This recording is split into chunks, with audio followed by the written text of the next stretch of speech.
If not, Senator Capito.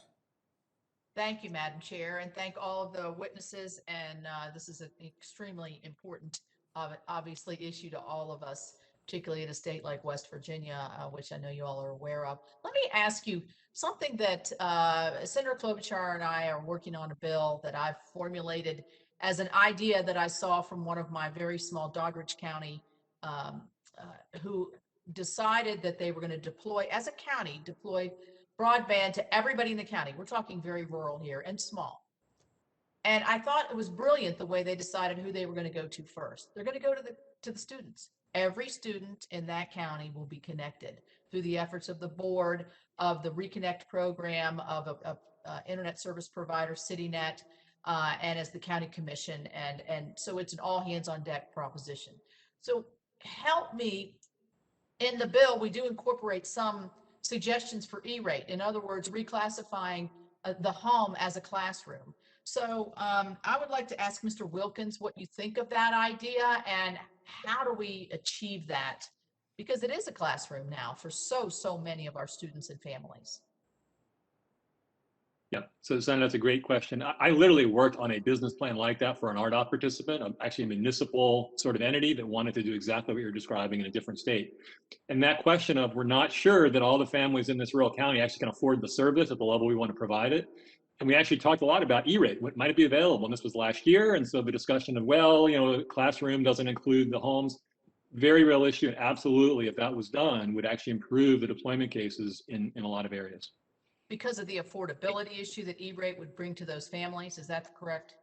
Yes, I mean, in other words, if you're going to build, say, very high performance broadband, you might need to charge $75, $80 a month. I mean, that's a very reasonable rate for high speed broadband. And there are many families, including in rural areas, where that actually might be too expensive. And so a sort of a partial support in the form of E-rate that's sort of done through the school process for students can be a great demand support, I guess, is how a project finance person would think about it. But would have a very big impact in many areas. Thank you. Yeah, that's something that we're pursuing, and we're going to move forward on that. Mr. O'Reilly, let me ask you a question on the RDOF procedure. We were able to get some local providers to add. I think we got a pretty robust response. The FCC came back with a fairly decent large award that's going to be able to serve our state in that auction. Here's my deal. There are people, and I wrote to the FCC, and you know what I'm talking about.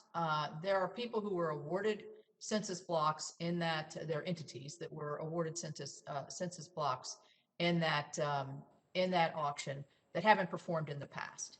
And I want to know from you, what kind of teeth do we have in that RDOF? What kind of teeth should we put into that in terms of clawback or whatever, where we can make sure that we're actually getting what the proposed delivery is supposed to be? Well, the FCC, is my understanding, is going through the long form process right now, which means they're scrubbing the winning bidders for all of the detail and requiring filing of numerous documents. And Mr. Forte can probably comment about how much material that they seek. So they're going through that process to make sure that those can, and probably will, do a really good job, especially given the added pressure and focus by members and elsewise. So I expect that they'll do a very good job. What I've suggested earlier, and something I wasn't successful in adding to the program, and it should have been something that we can go going forward, is to really bump up the penalties for missing the deadlines. Right now, I think it's $3,000 per violation and 15% of your funds. Well, some companies may be willing to do that for a couple of years and then take the penalty. That's not acceptable in my mind. And we really could have. I didn't win that argument at the time, and I didn't win a bunch of things. But that would be something that could improve the situation. Well, I agree with you. It's totally unacceptable. It's unacceptable that anybody could take the dollars, move forward in less than judicious fashion, and then make a decision 4 or 5 years later when the service hasn't been delivered. Well, I'll just go ahead and pay the fine. I mean, we've got to be better than this. I mean, we've seen this in the last in some of these other programs where at the end of the day, here we are still talking about the same thing 3 and 4 years later. So I really want to see some teeth in this. I'm hoping in the second, as they're looking at the long form, that they really are looking at past behavior, looking at people who don't deliver the service they say they're going to deliver right now today, and that they don't allow those contracts to go forward, because in the end, they're not going to do it. I mean, what is it? Past performance indicates, future behavior. And I don't know why that's good enough in every other rule, but not in this case. So it's very, as you can tell, it's very frustrating for me.